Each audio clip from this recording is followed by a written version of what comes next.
इस वीडियो में matrix, determinant, relation and function in तीनों चैप्टर को रिवाइज करेंगे। तो स्टार्ट करते हैं मैट्रिक्स से। सबसे पहले देखो आप मैट्रिक्स होता क्या है। मैट्रिक्स का बेसिक इंट्रोडक्शन ये है कि एक नंबर को प्रेजेंट करने का तरीका है। इसको हम रेक्टेंगुलर ब्रैकेट में कर सकते हैं या इस तरीके से ब्रैकेट में कर सकते हैं। मोस्टली रेक्टेंगुलर, इससे विंडो टाइप का जो ब्रैकेट होता है उसी में ही शो करते हैं। और ये डेफिनेशन दे रखी है इसका, the essence of mathematics lies in its freedom। तो जो इसका यूज है वो इंडस्ट्रियल फील्ड में है, कई जगह बाकी सारे टूल्स इसके लिखे हुए हैं। ठीक है। अब मैट्रिक्स की टाइप 2x2 की मैट्रिक्स होती है, 3x3 की मैट्रिक्स भी होती है। ठीक है। तो इनको जिनका इक्वल हो, जिसमें number of row number of column बराबर हो, उसको कहा जाता है स्क्वायर मैट्रिक्स। ये हम उसकी टाइप्स में आगे पढ़ने वाले हैं।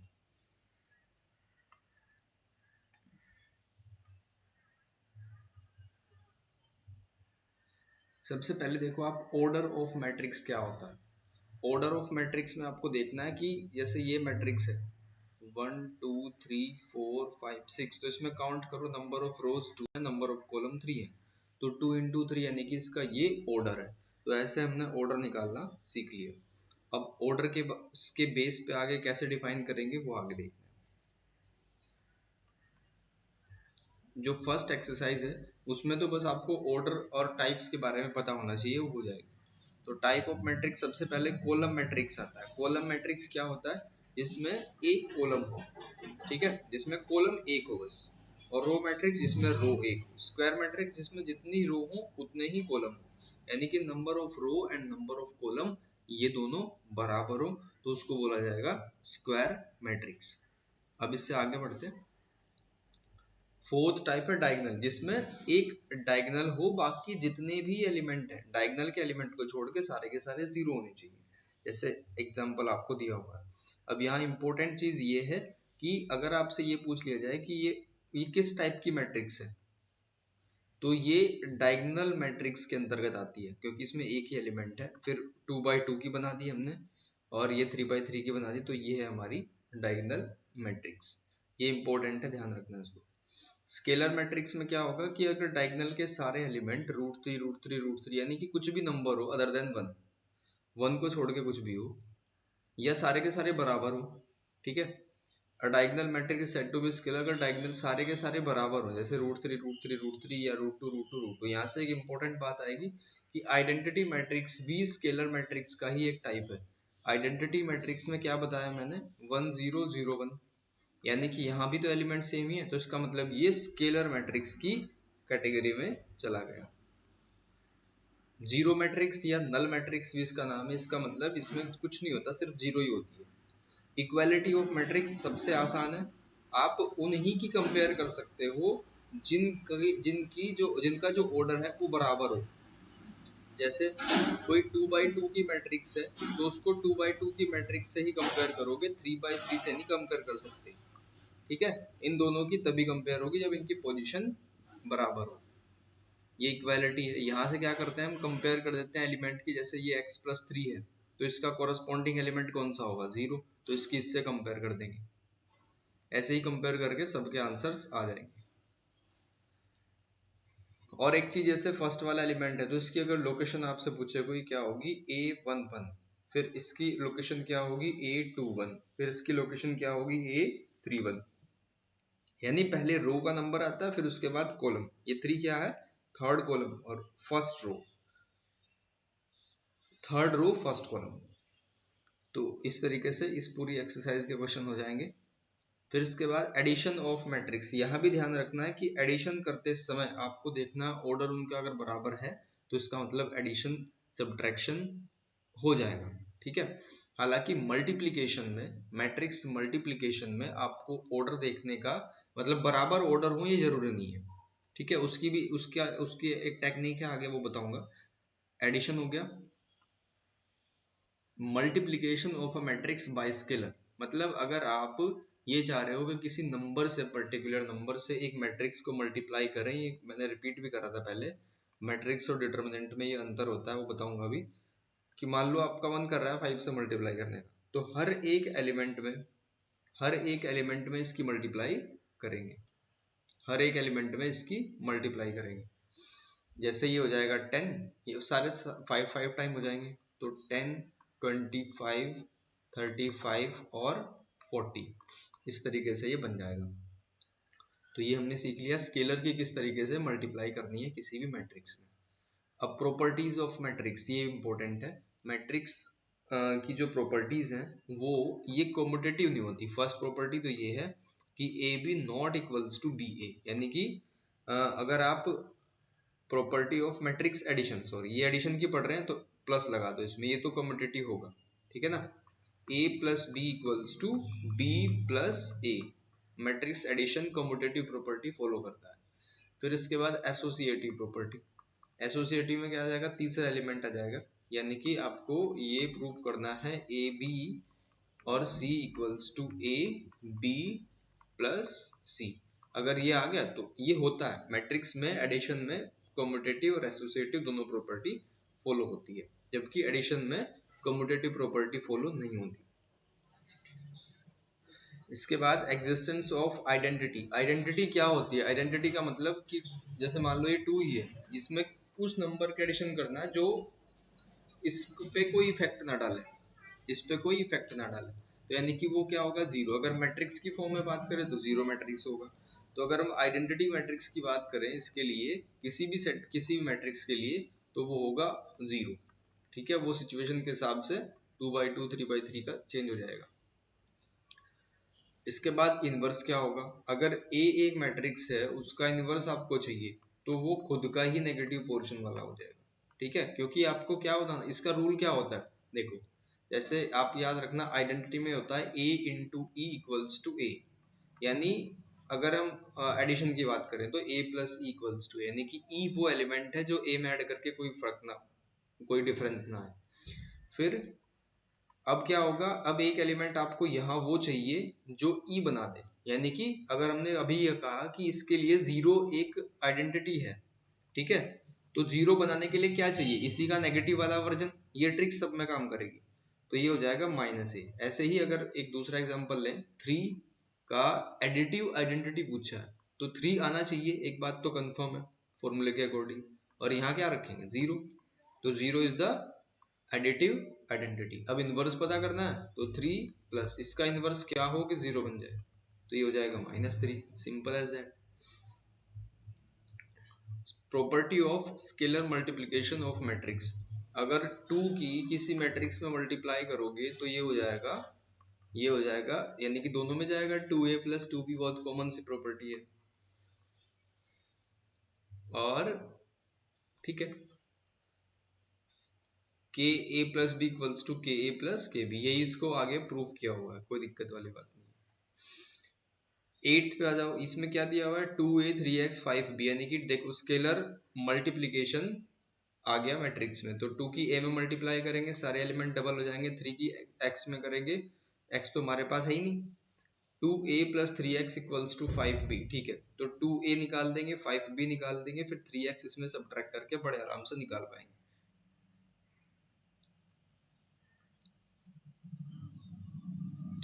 एक्सरसाइज 3 मैट्रिक्स का मल्टीप्लिकेशन जी। इसमें दो चीज ध्यान देनी है, एक तो मैट्रिक्स के मल्टीप्लाई करते समय जो पहली वाली मैट्रिक्स है यानी कि प्री मैट्रिक्स जिसका नाम होता है, दूसरे वाली जिसको पोस्ट मैट्रिक कहते हैं। तो प्री मैट्रिक्स का मान लो ऑर्डर है 4 या m इंटू एन लो, और पोस्ट मैट्रिक्स यानी कि बाद वाली का n इंटू आर है, तो फाइनली प्रोडक्ट करके जो मैट्रिक्स आएगी वो आएगी m/r की। अब इसमें ध्यान ये देना है कि ये n और n ये बराबर है तभी मैट्रिक्स का मल्टीप्लिकेशन हो सकता है, अदरवाइज नहीं हो सकता। अब ये m और n क्या है, फर्स्ट वाली मैट्रिक्स के लिए कॉलम, सेकंड वाली मैट्रिक्स के लिए रो, यानी कि ये बराबर होंगे तभी मैट्रिक्स का मल्टीप्लिकेशन कर सकते हैं। एक एग्जांपल से समझाता हूँ, मान लो 2/2 की एक मैट्रिक्स है और दूसरी मैट्रिक्स क्या होनी चाहिए, उसका n की वैल्यू सेम, यानी कि उसमें भी 2 ही रो होनी चाहिए, भले ही आप कॉलम कितने ही कर लो लेकिन रो 2 ही होंगी, तो इनका मल्टीप्लिकेशन हो जाएगा। अगर आप इसमें ये कर दो तो अब मल्टीप्लिकेशन नहीं होगा, क्योंकि अब क्या हो गया, पहली वाली का 2/2 है, और दूसरी वाली का 3/3 हो गया, तो इनका मल्टीप्लिकेशन नहीं हो सकता। मैट्रिक्स वाले चैप्टर में मल्टीप्लिकेशन से ज़्यादा इंपॉर्टेंट कुछ नहीं होता।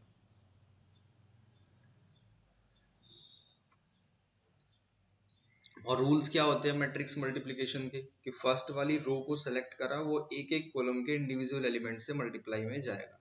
जैसे यहाँ पे दिया हुआ है कि 1 किसके पास जाएगा, पहले 2 के पास जाएगा, ठीक है, फिर -1 1 के पास जाएगा, 2 5 के पास जाएगा। तो ये मल्टीप्लिकेशन आपने सीखा हुआ है, बहुत इजीली इसको कर सकते हो। ध्यान ये देना है कि इसकी जो प्रॉपर्टीज है वो मोस्ट इंपॉर्टेंट है। Matrix multiplication A B equals to B A not always true, यानी कि ये जरूरी नहीं है कि ऐसा हो। लेकिन अगर आप सिंपल नंबर्स में सोचो, जैसे 2 की 3 में मल्टीप्लाई करो या 3 की 2 में करो, तो वो तो कम्यूट करता है, यानी कि बराबर होता है। लेकिन मैट्रिक्स नहीं करता ऐसा। क्यों नहीं करता?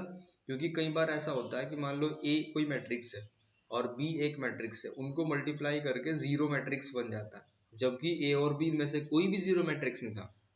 ठीक है, नंबर्स की ऐसी कैलकुलेशन होती है कि जीरो बन जाता है, तो इसलिए इस पे पूरा विश्वास नहीं करा जा सकता, ये नहीं होता। सेकंड, डिस्ट्रीब्यूटिव प्रॉपर्टी बिल्कुल फॉलो करता है। सेकंड वाली जो हमारी प्रॉपर्टी है डिस्ट्रीब्यूटिव, उसको बिल्कुल फॉलो करेगा, यानी कि ए बी और ए सी। थर्ड, ये इसको बोलते हैं राइट डिस्ट्रीब्यूटिव, अब ये होगी लेफ्ट डिस्ट्रीब्यूटिव, यानी कि A C plus B C. Important है इनकी प्रॉपर्टीज। एग्जिस्टेंट आइडेंटिटी, फिर मैंने बताया था आपको कि जैसे आपको 5 के लिए आइडेंटिटी चाहिए मल्टीप्लिकेशन के रेस्पेक्ट में, यानी कि किस से मल्टीप्लाई करूं कि 5 ही बन जाए, तो 1। ठीक है, 1 is the multiplicative identity. Inverse भी बता के चलता हूँ, अगर आपको इनवर्स चाहिए मल्टीप्लिकेशन में, यानी कि आपको ये आइडेंटिटी अब यहाँ नहीं चाहिए। ठीक है, मल्टीप्लिकेशन का क्या था, a into B equals to 1। Identity का क्या था, a इन ई है, sorry, a into E equals to a। तो क्या होगा, क्या मल्टीप्लाई करें कि 1 बन जाए, तो ये होगा 1/5। तो इस तरीके से हमने आइडेंटिटी और इनवर्स निकालना सीखा हुआ है। तो यहाँ क्या हो जाएगा, एग्जिस्टेंस ऑफ मल्टीप्लिकेटिव आइडेंटिटी, यानी कि ए अगर मैट्रिक्स है तो किसकी इनटू करूं कि ए ही मिल जाए, तो ऐसा होता है आइडेंटिटी मैट्रिक्स, जो कोई इफेक्ट नहीं डालता, यानी कि ये होगा आइडेंटिटी मैट्रिक्स। इसके बाद एग्जांपल स्टार्ट हो जाते हैं, इनको आप इजीली कर सकते हो। अगर रिवीजन में आपको कुछ भी दिक्कत आती है तो आप तुरंत पूछ सकते हो व्हाट्सएप पे, या कॉल करके पूछो अगर आपको किसी मेथड में दिक्कत आ रही है तो।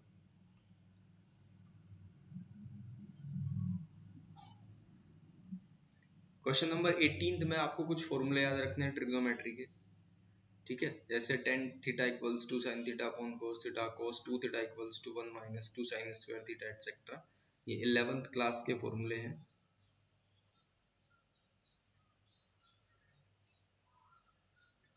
जी, ट्रांसपोज ऑफ मैट्रिक्स, मैट्रिक्स का ट्रांसपोज हम कैसे करें, इसमें ये सिखाया गया है। मैट्रिक्स का ट्रांसपोज देखो, ट्रांसपोज का मतलब होता है उसकी रो को कॉलम में कन्वर्ट कर दो। ट्रांसपोज को हम किसी भी मैट्रिक्स के ट्रांसपोज को या तो ए टी से शो करते हैं और या ए डैश से शो करते हैं। ट्रांसपोज आगे समझ, इसकी प्रॉपर्टी है, अगर किसी भी मैट्रिक्स का डबल ट्रांसपोज करते हैं तो ए मिल जाएगा। दूसरी प्रॉपर्टी, अगर ए और बी का ब्रैकेट में, मान लो पहले इनको ऐड कर दिया फिर ट्रांसपोज करेंगे, तो वो अगर इंडिविजुअल ट्रांसपोज पहले करके ऐड करें तब भी वही आएगा। देन अगर हम ए बी, ये इंपॉर्टेंट है सबसे ज्यादा, तो ये हो जाएगा बी का ट्रांसपोज और ए का ट्रांसपोज, इस तरीके से ये बन जाएगा। अब एक और प्रॉपर्टी बची हुई है कि अगर मान लो किसी स्केलर से मल्टीप्लाई कर दी, के कोई स्केलर नंबर है तो मल्टीप्लाई कर रहे हैं, तो क्या बन जाएगा, के ए की पावर टी। ये हो जाएगा properties of transpose of matrix. 4 प्रॉपर्टियां ध्यान रखनी। अब इसी के बेस पे दो प्रॉपर्टी है, सिमेट्रिक और स्क्यू सिमेट्रिक। क्या होता है सिमेट्रिक और क्या होता है स्क्यू सिमेट्रिक, बहुत ही आसान है। एक मैट्रिक्स आपको दिया हुआ है, आपने उसका ट्रांसपोज करके देखा, अगर वो पहले वाले मैट्रिक्स के बराबर आ जाता है तो वो क्या हो जाएगा, सिमेट्रिक। और अगर वो पहले वाले मैट्रिक्स के नेगेटिव के बराबर आएगा तो वो हो जाएगा स्क्यू सिमेट्रिक। तो ये सिमेट्रिक की कंडीशन है और ये स्क्यू सिमेट्रिक की कंडीशन। आगे बीएससी लेवल पे हार्मिशन वगैरह मैट्रिक्स भी आते हैं इसमें, तो उनको यहाँ पढ़ने की तो कोई जरूरत नहीं। एक और चीज है कि ए अगर मैट्रिक्स है एक और एक दूसरा मैट्रिक्स है ए डैश, अगर आप इनका प्लस कर दो ना, ए एक मैट्रिक्स है उसका ट्रांसपोज अगर इसमें प्लस कर दो तो ये जो है क्या बन जाएगा, ये बन जाएगा एक सिमेट्रिक मैट्रिक्स। ठीक है, फाइनली ये एक सिमेट्रिक बनेगा। और अगर ए में से उसका ट्रांसपोज माइनस कर दिया तो वो बन जाएगा एंटी सिमेट्रिक या स्क्यू सिमेट्रिक। ठीक है, ये थ्योरम का मतलब है इनका। इसी के बेस पे क्वेश्चन भी है, मैं बताता हूँ कौन सा क्वेश्चन होगा इस पे, इसके बेस 10th वाला सारा इसी के बेस होगा, सिमेट्रिक और स्क्यू सिमेट्रिक। इसके बाद elementary operation and transformation of matrix. Elementary operation ये भी इंपॉर्टेंट है, जटिल नहीं है बिल्कुल भी, इजी है।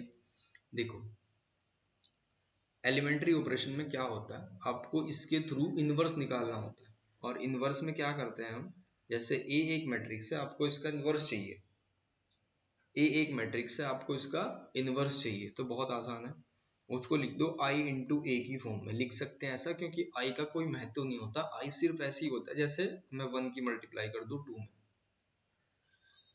तो आप मैट्रिक्स को रख दोगे, सपोज आपने रख दिया 5 2 3 2 1 0 0 1 5, सपोज ये है आपका मैट्रिक्स। और आई क्या होगा इसी के रेस्पेक्ट में, 1 0 0 0 1 0 0 0 1, और ये होगा ए।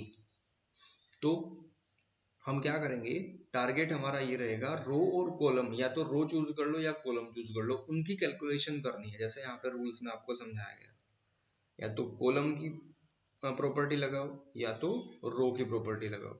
ठीक है, बाकी और थ्योरी आपको कुछ नहीं समझनी है, बस यहाँ ध्यान दो। यहाँ क्या करना है आपको, पहले वाले एलिमेंट को इसकी तरह बनाने के लिए क्या करें, क्या क्या ऐसा जुगाड़बाजी करें, और शुरुआत यहीं से करनी है। और उसके बाद 2 की तरफ नहीं भागेंगे, 3 की तरफ नहीं भागेंगे, नीचे की तरफ रो में चलेंगे, कॉलम में चलेंगे सॉरी। तो 5 को 1 बनाने के लिए सबसे पहली कंडीशन है कि पूरी रो को 1 से डिवाइड कर दो। तो लिखेंगे कैसे, R1 की जगह R1 बाई 5 से डिवाइड कर देंगे। और यहाँ तो कैलकुलेशन चलेगी, इस साइड में भी कैलकुलेशन चलेगी। फिर हम इसको 0 बनाएंगे, ये तो ऑटोमेटिक 0 है। फिर इस 2 को 0 बनाएंगे, ये ऑटोमेटिक 1 है। फिर ये 0 करेंगे, फिर 3 को, फिर ये तो ऑटोमेटिक 0 है और इसको 1 बनाएंगे। तो क्या होगा, ये पूरा का पूरा मैट्रिक्स एलिमेंट्री में तब तक कन्वर्ट ना हो जाए तब तक हमारा क्वेश्चन सोल्व नहीं होगा। और ये भी तो चेंज हो जाएगा, ये चेंज होके जो भी बनेगा वो क्या होगा, ए इनवर्स होगा। ठीक है, वो हमारा ए इनवर्स होगा। तो ये था एलिमेंट्री ऑपरेशन ट्रांसपोज, ये हो गया invertible matrix. Invertible matrix. If A is a square matrix of order m, AB equals to BAI, then B is, अगर मान लो आपको दो मैट्रिक्स दे रखे हैं A और B, आपको किसी ने पूछा कि ये बताओ क्या ये इन्वर्टेबल होंगे, तो दोनों का मल्टीप्लाई करके अगर I मिलता है तो बिल्कुल वो इन्वर्टेबल होंगे। नोट में कुछ लिखा हुआ है, a rectangular matrix does not possess inverse matrix since the product BA and AB to be defined into be equal, it is necessary that matrix A and B should be square matrix and same order। तो inverse निकालने के लिए matrix square ही होना चाहिए, 2x2 3x3, rectangular वगैरह का नहीं निकलता, क्योंकि आपको ए बी और बी ए दिखा रखा है आपने, तो वो डिफाइन नहीं होगा फिर। ठीक है, मल्टीप्लीकेशन नहीं हो पाएगी। Uniqueness of inverse, theorem number 3। Uniqueness of inverse, theorem number 3, इसमें क्या लिखा हुआ है कि inverse of a square matrix if exist, अगर वो एग्जिस्ट करे तो इसमें भी वही है, अगर ए बी को बी ए के मल्टीप्लाई करके आई आ जाए तो वो इनवर्स एग्जिस्ट कर जाएगा। और इसमें प्रॉपर्टी याद रखनी है ये वाली, ए बी का अगर इनवर्स करें तो बी इनवर्स और ए इनवर्स आएगा।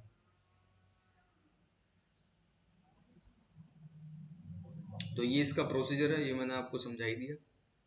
आगे बढ़ते हैं एक्सरसाइज पे। सब में आपको यही चेक करना है, पहले ए बी बी ए करके देख लो वो आई के बराबर है, अगर होगा तो इन्वर्स निकाल दो, नहीं तो स्टॉप कर दो प्रोसीजर। इसकी मिसलिनियस भी मैंने आपको करा रखी है। इंडक्शन मेथड पे बेस्ड क्वेश्चन है।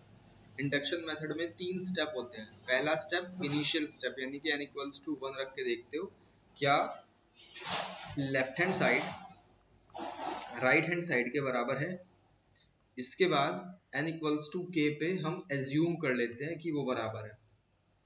थर्ड वाले स्टेप पे n की जगह k प्लस 1 लेके चलते हैं, और k प्लस 1 लेने के बाद हम लेफ्ट हैंड साइड को राइट हैंड साइड के बराबर प्रूफ कर देते हैं with the help of equation second की हेल्प से। ये पूरी मिसलिनियस वैसे ही हो जाएगी, कुछ भी दिक्कत नहीं है इसमें। ठीक है जी। इसके बाद चैप्टर नंबर 4 डिटर्मिनेंट। डिटर्मिनेंट में देखो क्या है, ये क्या है, मैट्रिक्स को ही प्रेजेंट करने का एक तरीका है डिटर्मिनेंट। यानी मैट्रिक्स को कैसे प्रेजेंट करें, उसका मैट्रिक्स की कैसी न्यूमेरिकल वैल्यू निकालें। जैसे ये मैट्रिक्स है, इसकी न्यूमेरिकल वैल्यू क्या होगी, कोई एक वैल्यू क्या होगी इसकी, तो उसको हम बोलेंगे डिटर्मिनेंट। आगे सीखेंगे डिटर्मिनेंट निकालते कैसे हैं। ये इंपॉर्टेंट पॉइंट है, बहुत कंपटीशन में बहुत आता है। अगर A एक ऐसा मैट्रिक्स है जिसमें एक एलिमेंट रखा हुआ है of order 1, then determinant of A is defined by equals to A। यानी कि अगर आपको ये कहा जाए कि 2 एक मैट्रिक्स है, 2 उसमें एलिमेंट है, तो उसका डिटर्मिनेंट निकाला जाए तो क्या होगा, वो 2 ही होगा। ठीक है। अगर दूसरी कोई मैट्रिक्स है, जैसे उसका निकालते कैसे हैं डिटर्मिनेंट, वो आप सीखो। सपोज ये एक मैट्रिक्स है 2 5 1 3, 2 बाई 2 की एक मैट्रिक्स है।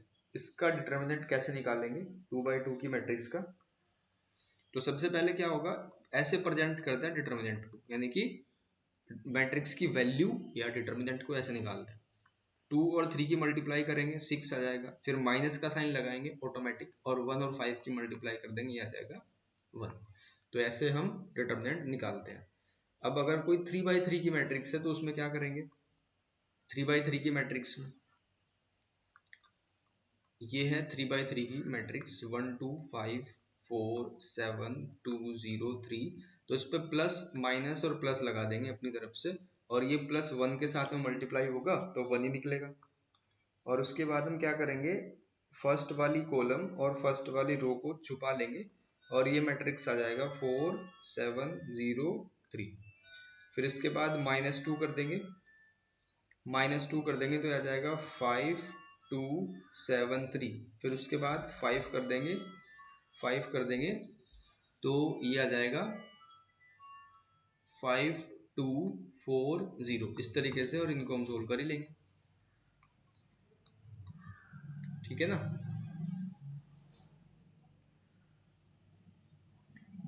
तो इस तरीके से डिटर्मिनेंट को हमने सोल्व कर लिया।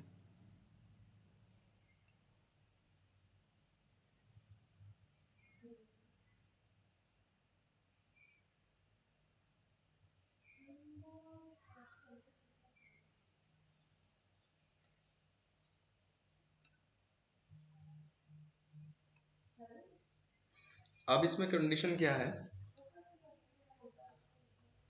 एक प्रॉपर्टी, सबसे पहली प्रॉपर्टी क्या है डिटर्मिनेंट की, कि अगर आप कोई, सपोज ये मैट्रिक्स है, इसी को ले लेते हैं। ठीक है, इसका एक एलिमेंट चूज कर लिया पहली वाली रो का, तो जो डिटर्मिनेंट होगा ना इसी के कोरस्पॉन्डिंग, और B1 फिर उसको A2 नाम दिया, C1 और उसको A3 नाम दिया, वो 0 के इक्वल आएगा। यानी कि किसी रो के कोरस्पॉन्डिंग एलिमेंट और उसके डिटर्मिनेंट का सम, मल्टीप्लिकेशन का सम 0 आता है। ये एक प्रॉपर्टी है, बाकी कोई दिक्कत नहीं इसमें, बढ़ो आगे।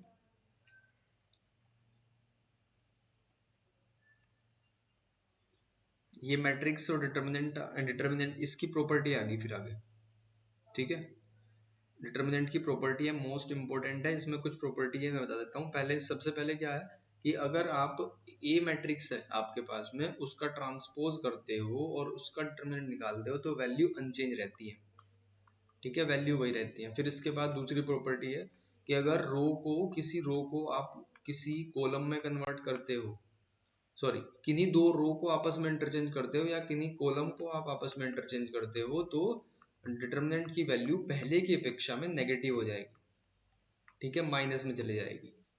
तीसरी प्रॉपर्टी है, अगर को किसी दो रो या दो एलिमेंट के दो रो या दो कॉलम के एलिमेंट बराबर आ जाए तो उसका मोड क्या हो जाएगा, जीरो हो जाएगा। ये तीन इसकी इंपॉर्टेंट प्रॉपर्टी है।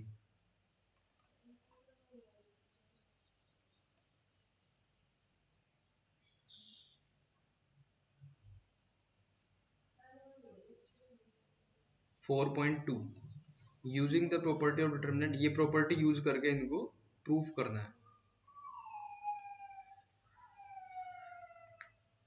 फिर area of triangle, area of triangle क्या है, अगर आपको ये ट्रायंगल दे रखी है उसके कोऑर्डिनेट पता है तो कैसे डिटर्मिनेंट की हेल्प से उसका एरिया निकाल देंगे। तो 1/2 x1 y1 1 x2 y2 1 x3 y3 1 इस तरीके से, और 3/3 का डिटर्मिनेंट है, इसको सोल्व करना आता ही है। अब यहाँ एक केस है कि अगर एरिया जीरो आ जाए, एरिया जीरो का मतलब है कि वो जो ट्रायंगल है उसकी हवा निकल गई और ये पॉइंट ए आ गया यहाँ पे, तो इसका मतलब ये एक ही लाइन पे है, एक ही लाइन का मतलब कोलिनियर। तो हम इनको प्रूव कर देंगे कोलिनियर, और हमेशा पॉजिटिव वैल्यू लेनी है क्योंकि एरिया नेगेटिव नहीं होता। इसके बाद माइनर और को फैक्टर क्या होते हैं, जैसे एग्जांपल नंबर 20 दिया हुआ है। माइनर का क्या अर्थ है कि M11 पहला लोकेशन क्या है 11, फिर इसके बाद M12, फिर इसके बाद M21, फिर इसके बाद M22। तो M11 में क्या होगा कि फर्स्ट रो और फर्स्ट कॉलम को छोड़ दो आप, ये आ जाएगा 3। M12 में क्या होगा, अब फर्स्ट रो और सेकंड कॉलम को छोड़ दो तो ये आ जाएगा 4। फिर सेकंड रो फर्स्ट कॉलम को तो आ जाएगा -2, और सेकंड रो सेकंड कॉलम ये आ जाएगा 1। ये आ गया माइनर। ठीक है, माइनर निकालना सीख लिया। फिर को फैक्टर क्या होगा, m को a में कन्वर्ट कर दो, इसका सिंबल है a, बाकी सब वही है इट इज। अब डिफरेंस क्या आया माइनर और को फैक्टर में, ये जो इनकी लोकेशन है यानी कि रो 1 और कॉलम 1, इनको प्लस करके देखो, अगर इवन नंबर आता है तो एज इट इज है, क्योंकि 1 और 1 कितना आ गया 2, तो ये जो माइनर है वही को फैक्टर है। अब 2 1 इवन ओड आता है तो -2 है, जिसका साइन कर देंगे चेंज, फिर 1 2 ये -4 और ऐसे ही 1 हो जाएगा, तो ये बन जाएगा हमारा को फैक्टर। अब यही कहीं मैं आपको इनवर्स भी सिखाऊंगा। ये है एक को फैक्टर का सेट बना लिया हमने, A11 यहाँ लिखेंगे, A12, फिर A21 और A22। अगर इसका ट्रांसपोज कर दें, अगर इस मैट्रिक्स का हम ट्रांसपोज कर दें यानी कि रो को कॉलम में, कॉलम को रो में कन्वर्ट कर दें, तो ये हो जाएगा एडजॉइंट। इसको बोलेंगे एडजॉइंट ऑफ ए, यानी कि रो आ जाएंगे नीचे कॉलम में 1 1 और A12 इस तरीके से, और ये आ जाएगा 2 1 और 2 2। तो A11 की जगह क्या रख देंगे हम, ये आ जाएगा 3, और 2 1 की जगह 2, और ये बन जाएगा 1 2 -4, ये बन जाएगा 1। तो ये हुआ हमारा एडजॉइंट ए। अब इनवर्स कैसे निकालेंगे, ए का इनवर्स निकालने का तरीका फॉर्मूला होता है adjoint of A upon determinant of A. अगर डिटर्मिनेंट ऑफ ए जीरो नहीं आता तब इसको प्रोसीड करते हैं, ठीक है।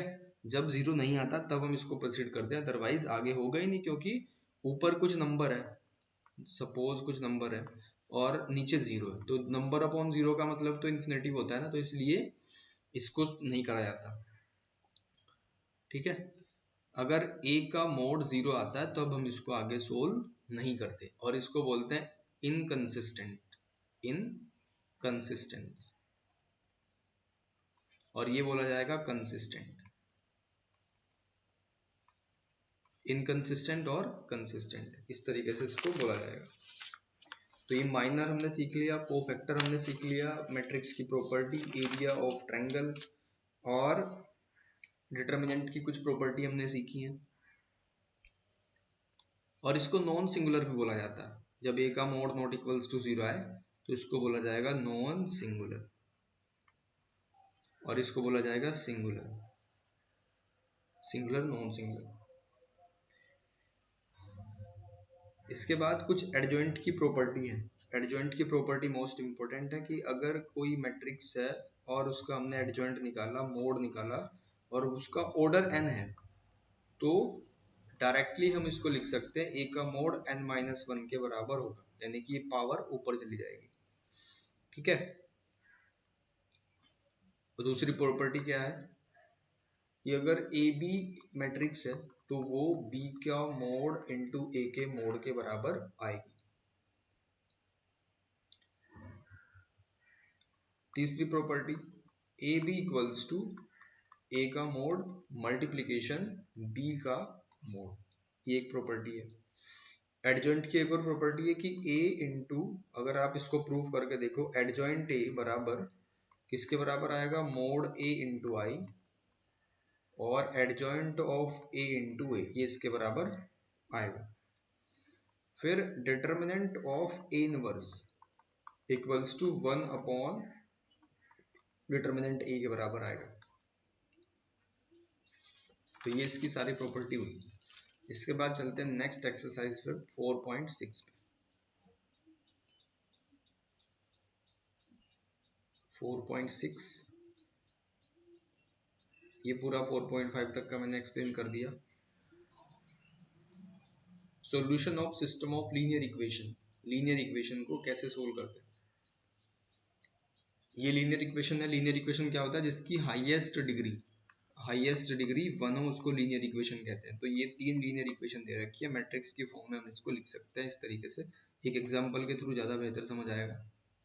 जैसे ये एग्जांपल है, तो यहाँ हम ए मैट्रिक्स किसको लिखेंगे, ए मैट्रिक्स बन जाएगी 2 5 3 2, और एक्स मैट्रिक्स क्या होगी, एक्स मैट्रिक्स होगी X Y, A X equals to, और बी क्या होगी, बी मैट्रिक्स होगी हमारी 1 7।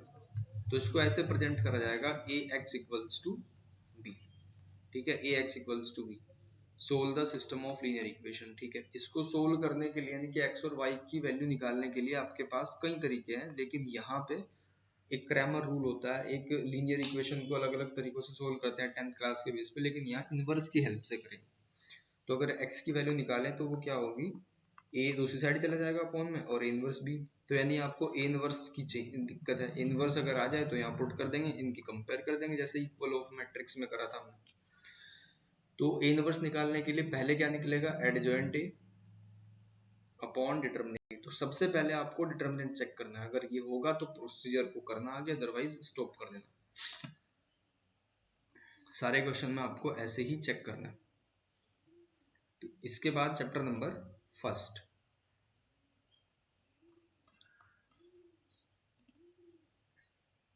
चैप्टर है हमारा रिलेशन और फंक्शन।